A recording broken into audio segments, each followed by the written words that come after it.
पंजाब में स्थित सिख धर्म के 3 तख्त साहिबान वाले शहरों को पावन शहरों का दर्जा देना पंजाब सरकार के लिए बड़ी सौभाग्य की बात है।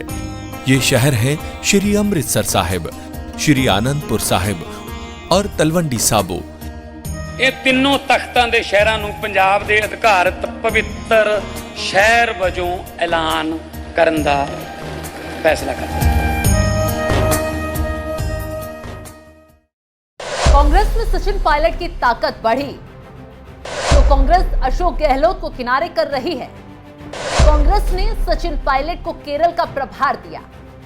इसी को लेकर विश्लेषक शंका जाहिर कर रहे हैं।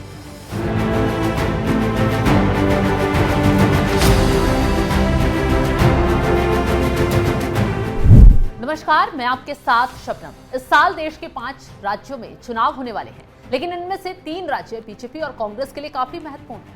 इसका कारण यह है कि पिछले साल जितने विधानसभा चुनाव में कांग्रेस ने हार देखी, उसी हार का बदला लेने के लिए कांग्रेस ने कमर कस ली है।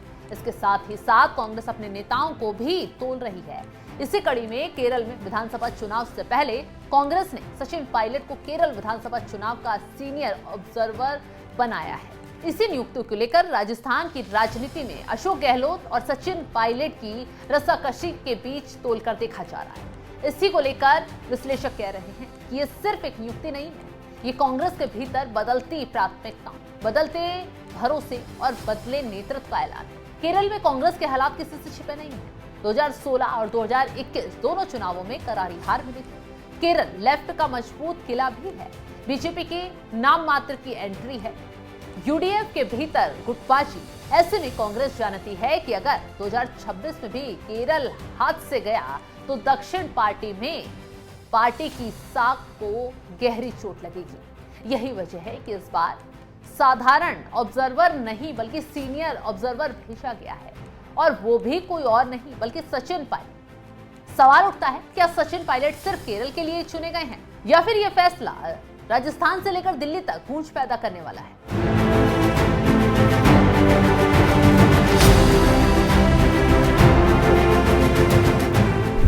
2026 के विधानसभा चुनावों के लिए राजस्थान से केवल एक नेता को सीनियर पर्यवेक्षक बनाया गया, और वो है सचिन पायलट। ये संयोग नहीं है, ये चयन है।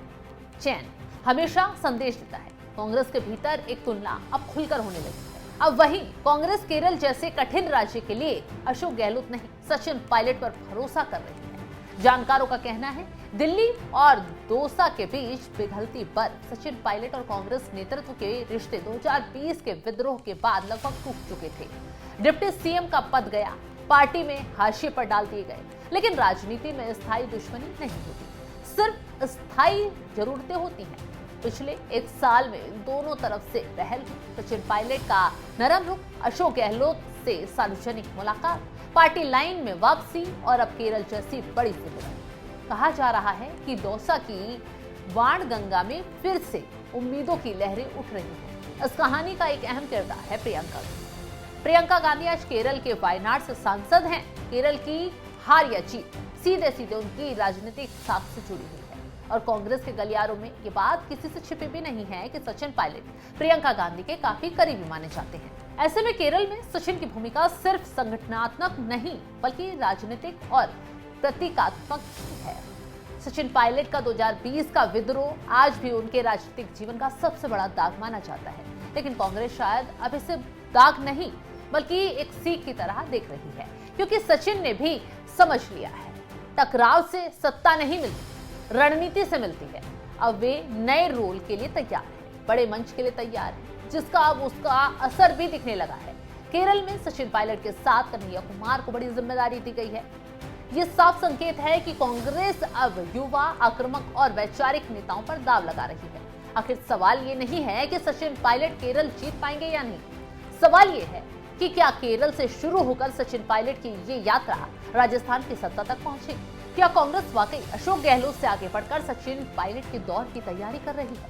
अगर सचिन पायलट केरल में सफल हो जाते हैं तो समझ लीजिए कांग्रेस में पीढ़ीगत बदलाव अब सिर्फ नारा नहीं हकीकत बनने वाला है। तो फिलहाल आपको क्या लगता है, सचिन पायलट को यह जिम्मेदारी क्यों दी गई है? क्या कांग्रेस में नया बदलाव देखने को मिल सकता है? कमेंट बॉक्स में अपनी राय जरूर बताइएगा।